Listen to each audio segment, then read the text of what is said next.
Hey, what's up, guys? About to do this next video. I believe I stopped at I got a job, but I was still homeless. So I guess I'll just pick it up from there.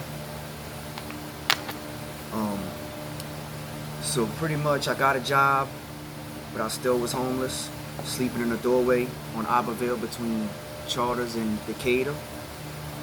Everything I owned was in a backpack, and I would go to work. I knew where I could eat. I was going to the rebuild center to take showers. I was, figuring out stuff a little bit. And let me see, my first check, I would just go to AA meetings. That's all I knew what to do. AA meetings, go to work. And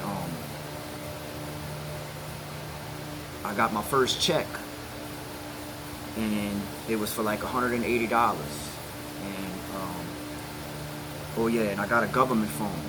I went over there on Claiborne and Iberville by the food stamp office and got a government phone, because if you got Medicaid or any kind of government assistance, you could get a government phone.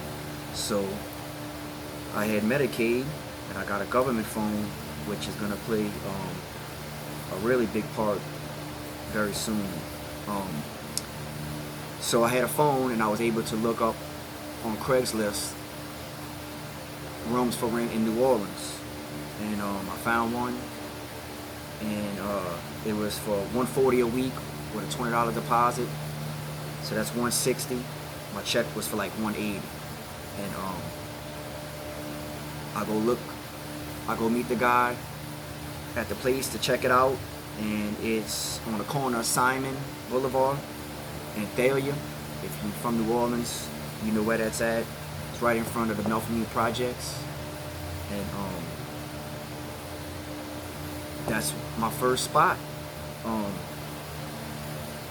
My check, I believe I wrote the check over to the landlord, and he just gave me back 20 bucks, because like that's how close it was. It didn't even make no sense for me to go cash it. But I got a place. I wasn't in that doorway anymore. So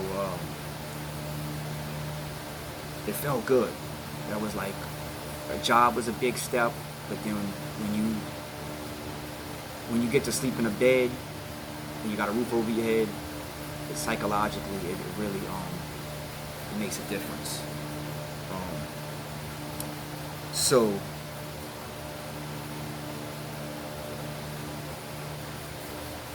that was like, I believe, like the first month of me being out of jail or rehab.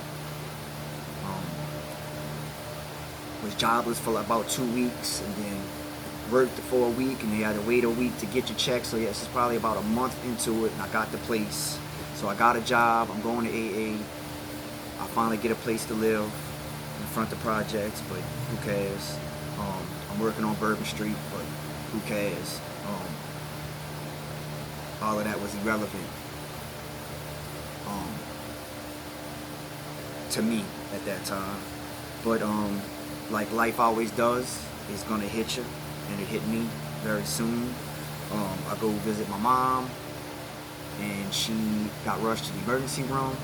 She's been having multiple sclerosis for over 30 years, and they brought her to the emergency room. I seen her in the emergency room. She was like on a breathing machine. She like wasn't responsive. She was looking very bad, and she went from the emergency room to like an ICC or ICU unit, and it wasn't looking good for a while. But for the first time in my life, I wasn't a total wreck. So all I can say is it was a very, very hard time, but I believe when you drink and you drugging or whatever, like you just everything is intensified. So if something bad happens to you, it's like intensified by like, a million times, and like just not being all, screwed up on drugs and alcohol. It was just, I could just take in what was happening for what it was. The reality of it was my mom was getting older, and one day I'm gonna go over that, and she is gonna, you know, not be there anymore. But I had to start preparing myself for this. So I said she's been having multiple sclerosis for over 30 years. Even though she pulled through, at that time we did not know who she was. So it was a very real moment in life in general, but in sobriety. I would just go to AA meetings, I'd talk about it, I'd go to work,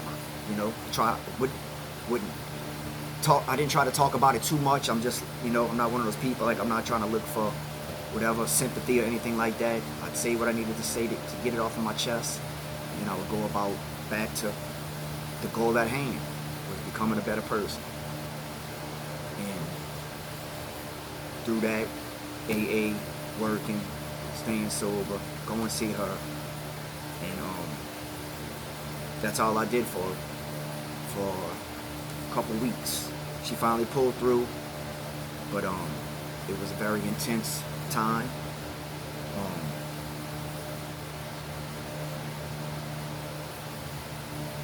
Yeah, that was like the first month when I was out of jail, rehab. But also, what I started doing too, very early in sobriety, was I started chairing AA meetings. I started moderating. I moderated probably like 3 months sober. I moderated at the treatment center I was at. That was a pretty big deal. Never thinking that you'll be behind on the other side of that table in those meetings, but I was. That was a very big deal. Like I said, I got that government phone, and didn't have cable where I was living at, but they did have Wi-Fi, and I was able to watch YouTube, and that was a big changer, big game changer for me.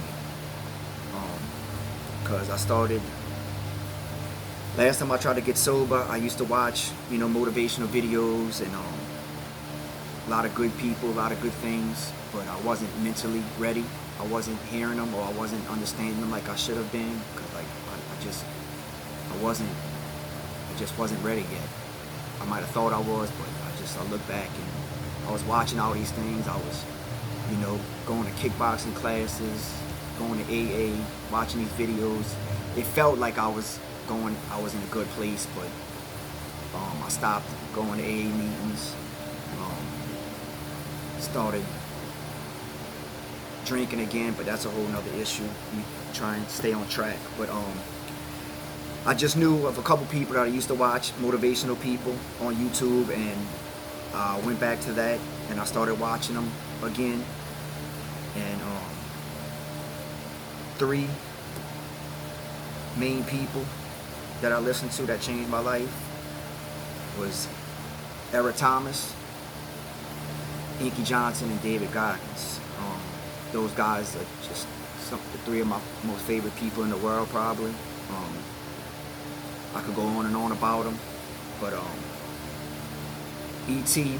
was the reason I went back to school, and David Goggins was the reason I came back to the martial arts school that I'm at now, that I volunteer at.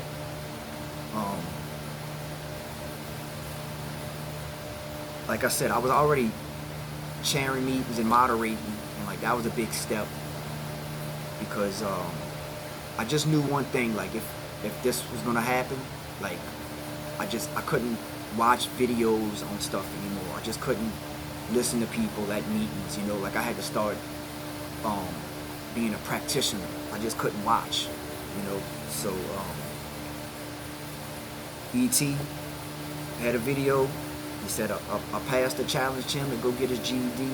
He's like, you need to stop walking up and down the street being scared to take a test. And that hit me really hard. E.T. was homeless, ate out of garbage cans. So that hit home. And I just thought, I keep walking up and down Bourbon Street, and I was scared to take a test. So E.T. was the reason I went back to school. And David Goggins, when he was telling his story, he was like, you just gotta kind of be honest and figure out where you at. And you gotta start doing things that you don't want to do. And so he went into the military and got his ass kicked every day. Obviously, I can't go in the military, but I was like, I could try and go back to the kickboxing school and try and get my ass kicked there every day. And that's what I did. I didn't know how I was going to afford it, but I came over here, I talked to the lady that runs it, told her I could afford like $20 a week and I'd help out, and she was cool with it. I couldn't believe it, but it happened, something was telling me, just go over there and you'll figure everything else out. Stop trying to make sense of it, stop trying to, analyze everything, just do it. And I went back to Delgado and started going to classes there. And those were very big turning points in my life. And like I said, man, you start doing things you don't want to do, slowly you start becoming the person that you want to be. So that's it for today. Thank you.